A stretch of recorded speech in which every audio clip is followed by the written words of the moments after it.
بسم الله الرحمن الرحيم الحمد لله رب العالمين والصلاة والسلام على سيدنا ومولانا محمد وعلى آل سيدنا ومولانا محمد وبارك وسلم.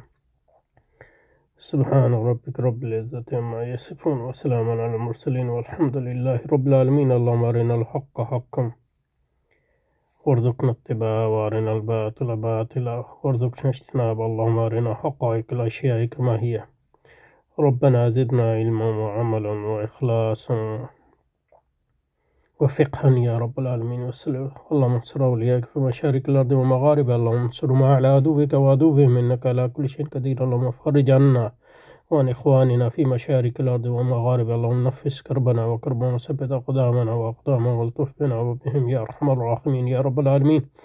وصلى وسلم على سيدنا ومولانا محمد وعلى آل سيدنا ومولانا محمد وبارك وسلم. سبحان ربك رب العزة عما يصفون وسلام على المرسلين والحمد لله رب العالمين برحمتك يا أرحم الراحمين. آمين آمين یا رب العالمین. تو جسم کی تعریف یہ کی تھی، یہ کر لیا تھا. اس کو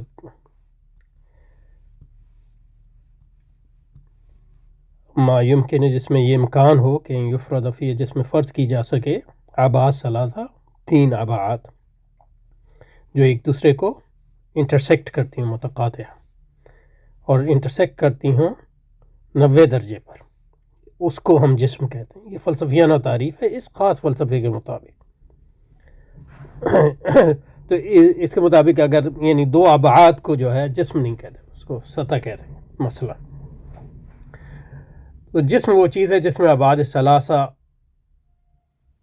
اس طرح فرض کر سکیں کہ ہر بعد سیدھے زاویے کے بعد دوسرے بعد کو قطع کرنے والا ہو، یعنی بعد طولانی کو بعد عرضی نے قطع کیا اور بعد عرضی اور طولانی کو بعد عمقی نے. پھر اس کی تقسیم کرتے ہیں، یعنی یہ مشترک معنوی ہے یہاں. تو جسم دو قسم کے ہوتے ہیں. اگر وہ جسم جوہر ہے یعنی قائم بذات ہے تو اس کو جسم طبعی کہتے ہیں، یعنی جیسے پتھر جیسا ہے. پتھر جو ہے سمجھنے کے لیے اس کو آپ کہیں قائم بذات ان معنوں میں ہے کہ رنگ کے مقابلے میں پتھر کا رنگ جو ہے وہ اپنے آپ قائم نہیں ہو سکتا، اس کو پتھر کی ضرورت ہے یا کتاب کی ضرورت ہے، لیکن پتھر اپنے آپ قائم ہو سکتا ہے نسبی معنوں میں. تو جو جسم طبیعی ہے وہ پتھر کی طرح کی چیز ہے، رنگ کی طرح کی چیز نہیں. اور اگر عرض ہو تو اس کو جسم تعلیمی کہتے ہیں. اور جسم تعلیمی کو جو میتھمیٹیکل باڈی بھی کہتے ہیں. اور یہ ذرا سمجھنے کی چیز ہے کہ یہ تصور میں آنا مشکل ہے کہ اس کو عرض کیوں کہہ رہے ہیں، اور بعض اوقات اس کو مقدار بھی کہتے ہیں. تو اس میں جو ہے فلسفیوں کے دو گروہ ہیں. جو کائنات میں کچھ تو وجود ہیں انفرادی، اور کچھ وجود جو ہیں جن کو آپ عمومی کہہ سکتے ہیں یا کلی کہہ سکتے ہیں. تو فلسفیوں کے درمیان اس پہ بحث رہی کہ عمومی وجود جو ہے یا کلی وجود جو ہے اس کو مسابقت حاصل ہے یا انفرادی وجود کو. اور ان میں مثلا یہ کہ یا ان کا وجود الگ ہے یا جو عمومی وجود ہے اس کا وجود الگ ہے، جیسے افلاطون کہتا ہے. تو افلاطون جو ہے اس عمومی وجود کو یعنی جسم تعلیمی کو مثلا عرض نہیں سمجھتا، اس کو قائم بذات سمجھتا، بلکہ حقیقی قائم بذات سمجھتا.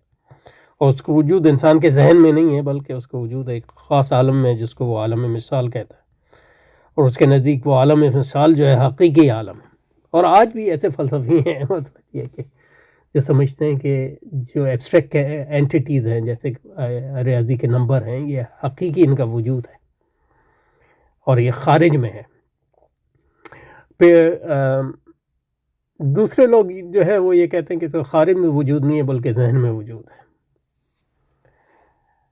اور ان کا کوئی حقیقی قائم بذات وجود نہیں ہے، اس لیے اس کو عرض کہہ رہے ہیں.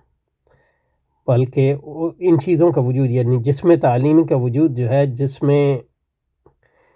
طبیعی کے بغیر ناممکن ہے، اس لیے اس کو عرض کہا گیا. اور یہ ہمارا ذہن ہے جو اس کو مجرد کرتا ہے جسم طبیعی سے. اس کی مثال اسی طرح سمجھیں جیسے کہ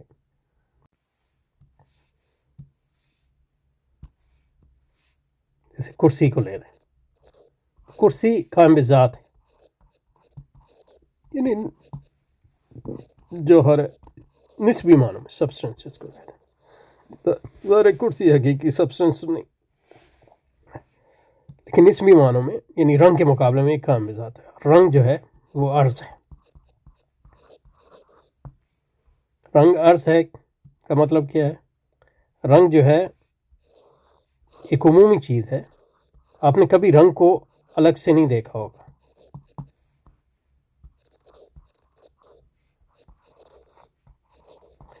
یہ ہمیشہ جو ہے صفت ہوتی ہے کسی قائم بذات چیز کی۔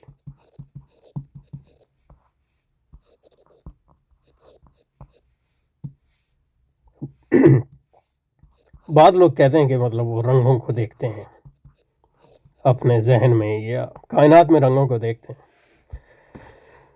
لیکن میں مطلب یہ کہ عمومی بات کر رہا ہوں۔ تو آپ نے کبھی نہیں دیکھا ہوگا کہ لال رنگ، آپ نہیں کہیں گے لال رنگ ہے وہاں، نہیں، آپ کہتے ہیں کہ کتاب لال ہے یا کرسی لال ہے یا دیوار لال ہے یا جھنڈا لال ہے، کبھی آپ نے لال کو الگ سے نہیں دیکھا ہوگا، اس لیے اس چیز کو عرض کہتے ہیں، یہ صفت ہوتی ہے کسی چیز۔ دوسرے معنوں میں یہ خود قائم بذات نہیں ہے، خود قائم نہیں، اپنے بلبوتے پہ قائم نہیں ہے، یعنی کرسی کے مقابلے میں یا کتاب کے مقابلے میں یا وغیرہ وغیرہ۔ اب جو فلسفیوں کے دو گروہ ہیں، اور یہاں جو کیونکہ یہ زیادہ تر مشائین ہیں، تو یہاں جو پیراپیٹیٹکس اس لیے ان کا موقف بیان کیا گیا، ورنہ جو ہے لیکن اس کا تذکرہ کریں گے، جو اشراقیوں کی طرف تذکرہ کر رہے ہیں وہ افلاطون ہی کی بات ہے۔ ان کے نزدیک یہ جو رنگ ہے یہ عرض ہے، تو مثال کے طور پہ مطلب رنگ جو ہے یہ جس میں تعلیمی ہے ان معنوں میں،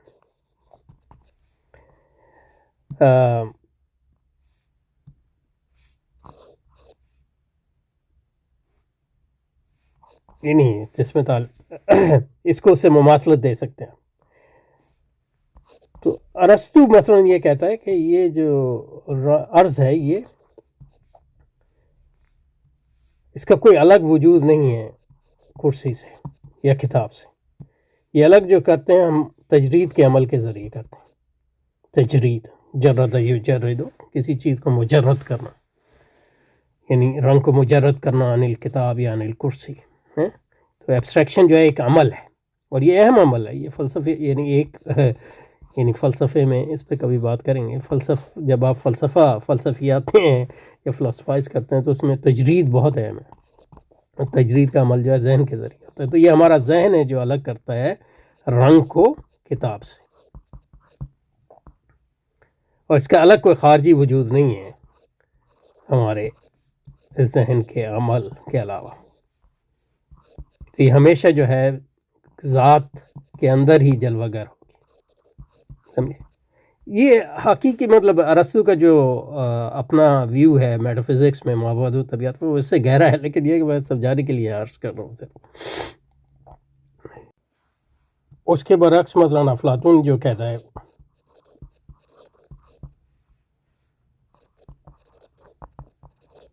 وہ یہ کہتا ہے کہ رنگ جو ہے، حتیٰ کہ کرسی بھی، لیکن رنگ جو ہے اس کا قائم بذات وجود ہے، وہ ہے عالم مثال میں۔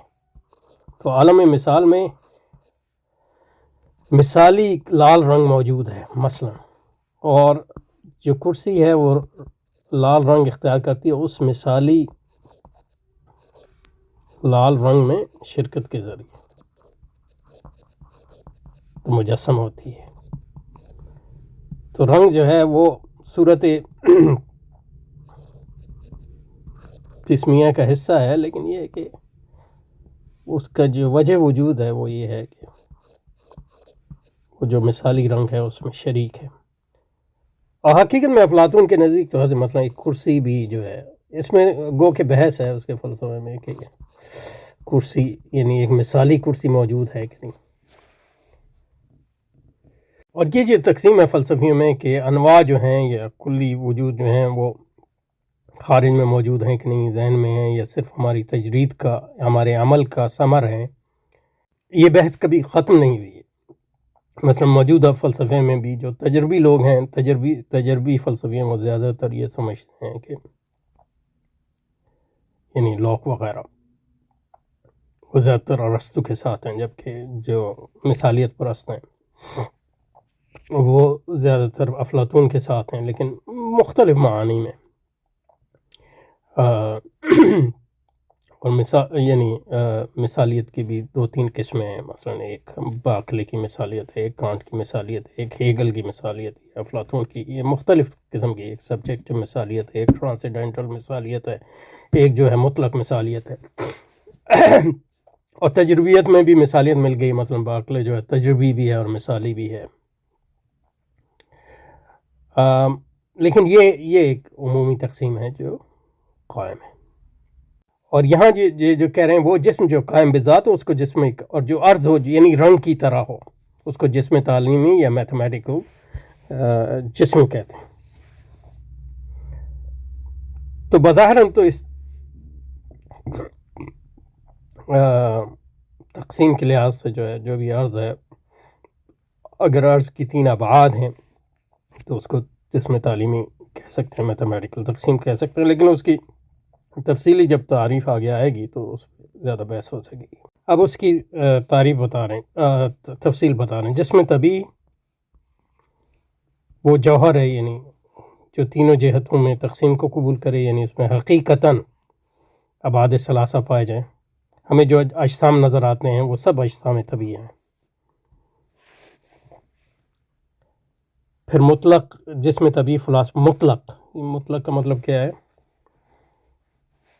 مطلق کا مطلب یہ ہے کہ not this and that but any، یعنی کوئی بھی جسم۔ مطلق جسم سے مراد یہ ہے کہ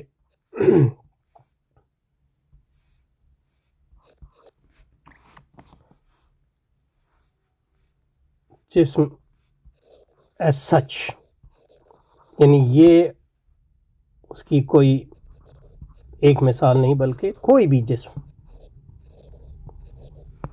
تو مطلق جسم جو آئے گا، مطلب اس کی مثال سے اگر ہم مجرد کریں گے تو وہ مطلق جسم ہوگا۔ مطلق جسم یعنی کوئی بھی ایسی چیز جس کے ابعاد ثلاثہ ہوں اور وہ ایک دوسرے کو 90 کے زاویے پہ تقسیم کر رہے ہوں، تو اس کی مثالیں ہوں گی۔ مثلا یہ کہ کرسی اس کی ایک مثال ہے، کتاب اس کی ایک مثال ہے، تو اس میں دیکھیں تو اس میں تین چیزیں ہوں گی ان کے نزدیک، وہ تین چیزوں سے مرکب ہوگا، تو جسم ایک مرکب چیز ہے۔ تو اس لیے بھی ہمارے متکلمین کہتے ہیں کہ مطلب ایک تو وہ ممتد چیز ہے، ایک تو اس کے ابعاد ہیں، اس لیے وہ اللہ تعالیٰ پر اس کا استعمال جو ہے ناجائز ہے۔ دوسرا وہ مرکب ہے، اور جو چیز مرکب ہو، اللہ تعالیٰ تو واحد ہے، تو اس لیے جو ہے اللہ تعالیٰ پہ جسم کا استعمال جو ہے ہمارے متکلمین کے اکثریت کے نزدیک ناجائز ہے۔ اور جنہوں نے کچھ نے کیا بھی ہے تو وہ فلسفیانہ معنوں میں نہیں کیا۔ اچھا، تو جسم طبی جو ہے فلسفیوں کے نزدیک، اور فلسفیت مراد ان کے ارسطو اور اس کے جو مسلمان فالوورز ہیں، متبعین ہیں، ان کے نزدیک، ہر فلسفی کے نزدیک نہیں، مرکب ہے۔ مطلق جسم مرکب ہے، تین چیزوں سے مرکب ہے۔ پہلی چیز جو ہے ہیولا، یعنی مادہ محض، اس کو پرائم میٹر بھی کہتے ہیں۔ یہ یونانی لفظ ہے، اس کا مطلب مادہ ہے۔ اور دوسری چیز ہوگی اس کی فارم، صورت، نوعی صورت، یعنی عمومی صورت، یعنی آپ جسم کو تصور نہیں کر سکتے دو چیزوں کے بغیر، مادے کے بغیر نہیں، اور اس کی ایک صورت بھی ہونی چاہیے۔ مطلب یہ ہے کہ کوئی بھی مادہ ہوگا اس کی صورت ہوگی، مثلا کرسی ہوگی، کرسی کی ایک صورت ہے، کتاب ہے اس کی ایک صورت ہے، گیند ہے اس کی ایک صورت ہے، اور ان تینوں چیزوں کا مادہ بھی ہے. اب ہم نے کبھی بھی مادہ جو ہے صورت کے بغیر نہیں دیکھا اور صورت جو ہے مادے کے بغیر نہیں دیکھے، تو کیسے ہم ان کو الگ کرتے ہیں؟ تجرید کے ذریعے. یہ ذہنی عمل ہے.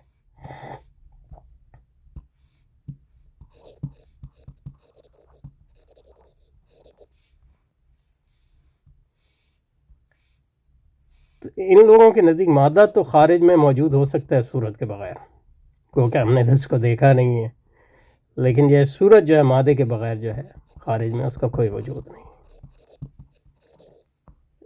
اس کا وجود ہے بھی اگر تو ہمارے ذہن میں، یہ وہ ہماری ذہنی عمل کا حصہ ہے کی وجہ سے.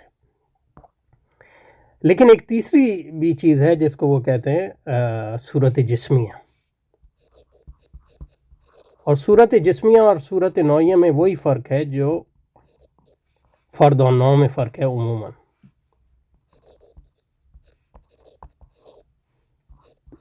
یہ جو مثلا کتاب ہے میرے سامنے جو پڑھی ہے بال جبرائیل، یہ ایک فرد ہے کتاب کا، ایک مثال ہے کتاب کی، لیکن کتاب جو ہے ایک عمومی تصور کے وہ نوع ہے. ٹھیک ہے. اسی طرح جو ہے کرسی کی جو صورت ہے وہ فرد صورت ہے، اور لیکن جو صورت عمومی صورت ہے اس کو نوع کہتے ہیں. تو جو جسم بنا ہے وہ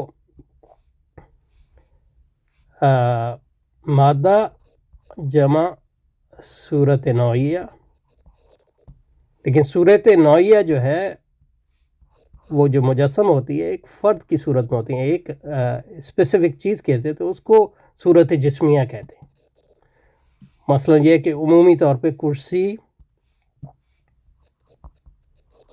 اور کتاب دونوں میں مادہ بھی ہے اور صورت نوعی بھی ہے، مادہ بھی ہے اور صورت نوعی بھی ہے. لیکن جو کرسی کی صورت نوعی ہے اس کی جو تجسیم ہے اور کتاب کی صورت نوعی ہے اس کی جو صورت مجسمہ ہے وہ دونوں الگ ہیں. تو اس لحاظ سے جو صورت نوعی جو ہے ایک مجرد تصور ہے، لیکن اس کی جو حقیقت میں جو اس کا تجسیم ہے اس کو صورت مجسمہ کہتے ہیں.